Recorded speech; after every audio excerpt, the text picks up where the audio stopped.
इस वक्त जो मौजूदा सूरत हाल है इसको मद्देनजर रखते हुए किस चीज में इन्वेस्ट किया जाए?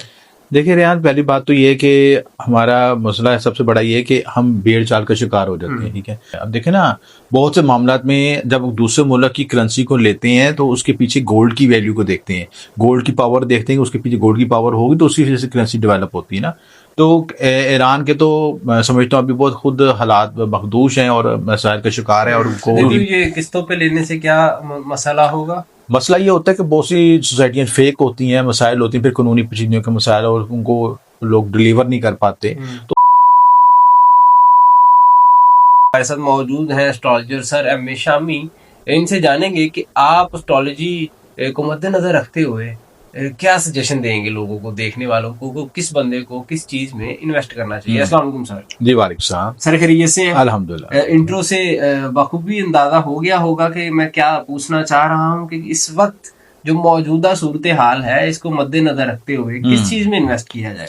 देखिए रेहान, पहली बात तो ये है कि हमारा मसला है सबसे बड़ा ये है कि हम भेड़ चाल का शिकार हो जाते हैं। ठीक है, पिछले दिनों बहुत से लोगों ने फ़ोन किया कि ईरानी करेंसी में हम इन्वेस्टमेंट करना चाहते हैं, हम गाइड करें सिस्टम।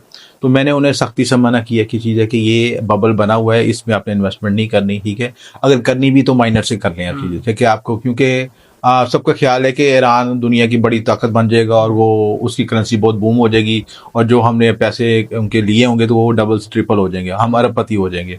तो इसी तरह sir sorry to interrupt you, यहाँ पर एक और सवाल ले लीजिएगा। बिलफर्ज वो करेंसी चेंज कर देते हैं तो आपके पास फिर एक कागज का टुकड़ा ही बचेगा ना? जी बिल्कुल ऐसे ही है। अब देखें ना, बहुत से मामलात में जब दूसरे मुल्क की करेंसी को लेते हैं तो उसके पीछे गोल्ड की वैल्यू को देखते हैं, गोल्ड की पावर देखते हैं, उसके पीछे गोल्ड की पावर होगी तो उसी वजह से करेंसी डेवलप होती है ना।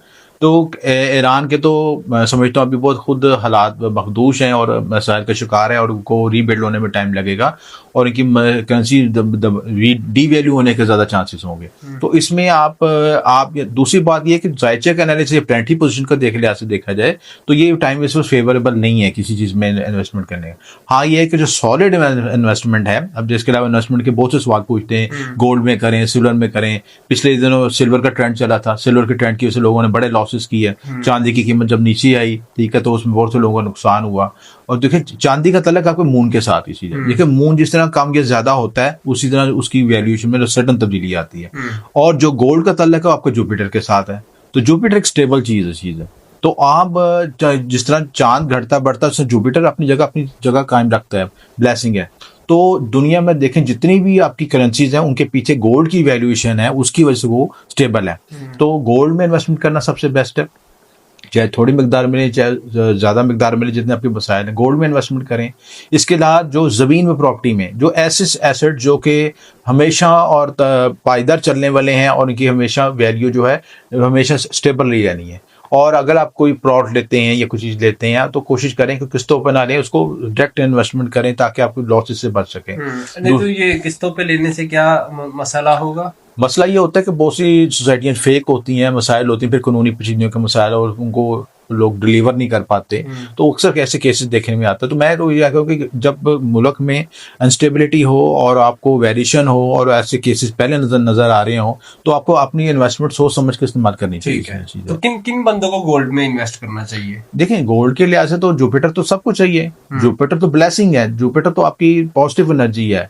और जुपिटर आप देखें, जुपिटर के तल्लक है आपके गुरु से। गुरु का मतलब जो आपको जिंदगी में हर शख्स को उस्ताद की जरूरत होती है, रहनुमाई की जरूरत होती है, रूहानी रहनुमाई की जरूरत होती है। जो जुपिटर की एनर्जी तो सबको ब्लेसिंग चाहिए, दवाएं सबको चाहिए, आपको ब्लेसिंग सबको चाहिए, बरकत सबको चाहिए। तो जुपिटर का उन्होंने लाजम मजूम है। तो गोल्ड के लिए तो मैं सबको सजेस्ट करता हूँ कि तमाम बरूज वाले चाहे थोड़ी मकदार में ले चाहे ज़्यादा मकदार में कुछ इन्वेस्टमेंट जरूर कर लें ताकि वो आपको लॉन्ग रन आपको बेनिफिट दे सके। अच्छा, इसमें ये भी होता है कुछ लोग शॉर्ट टर्म इन्वेस्टमेंट करते हैं, यानी 2 महीने के लिए 3 महीने के लिए, बाद में वो सोच करते हैं कि एकदम डी वैल्यू होगी। तो ये नहीं आपने देखना, जब लॉन्ग टर्म प्लानिंग करने हैं तो उसमें आप 2-3 साल का मार्जिन जरूर रखें ताकि आपको उसका रिजल्ट सही मिल सके। ठीक है। दूसरी बात ये कि आप इसके अलावा लोग कुछ क्रिप्टो में भी इन्वेस्टमेंट करना चाहते हैं। उसी तरफ आ रहा था कि ट्रेडिंग कॉमन हो चुका इंडिया पाकिस्तान में भी, फॉरेन कंट्रीज में तो था ही। क्रिप्टो करेंसी में किस हद तक इन्वेस्ट कर सकते हैं और कब तक? देखिए जो स्पेकुलेशन के जो काम होते हैं ना उनका जायचे के अंदर 5वां घर होता है। पांचवा घर का तल्लक आपको जुए से, सिट्टे से, ठीक है, इन चीजों से तल्लक होता है चीजें।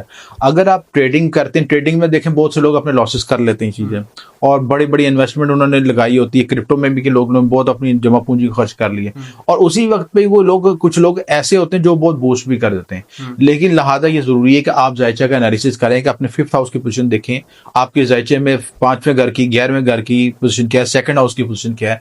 इनके कॉम्बिनेशन से पता चलता है कि आपके इन्वेस्टमेंट कहाँ पे करनी है, आपने क्रिप्टो में करनी है, लैंड में करनी है, गोल्ड में करनी है, कौन सी चीज में आपको सब सूटेबल होगा। कि उसका एनालिसिस करने के बाद फिर आप अपने उस चीज पे इन्वेस्टमेंट करें तो आपको ज्यादा बेनिफिट होगा। और क्रिप्टो के लिहाज से मैं देखता हूँ कि बहुत जरूरी है कि आप पहले क्रिप्टो में स्टडी करें, आप नॉलेज होना चाहिए, ठीक है ना। आप देखें किसी के कहने पे भेड़ चाल की तरह ना इन्वेस्टमेंट करें, पहले इसको एवेल्युएशन करें कि आप उसको लेके चल सकते हैं। आपने कुछ छोटे पैमाने पे इन्वेस्टमेंट करके देखें, उसका रिटर्न देखें, अगर आपको समझ आती है तो फिर आगे लॉन्ग टर्म पे चलें। आंखें बंद करके जमा पूंजी नहीं लगानी चाहिए, ठीक है। तो इस चीज को एवेल्युएशन करना बहुत जरूरी है। डन हो गया। बहुत शुक्रिया सर, आपने इतना कीमती वक्त दिया और मालूमाती वीडियो फराहम की। जी नाज़रीन, आपने तमाम गुफ्तगू जानी, अपनी कीमती राय से आगाह करते रहा करें और हमें दीजिएगा इजाजत। अल्लाह हाफ़िज़।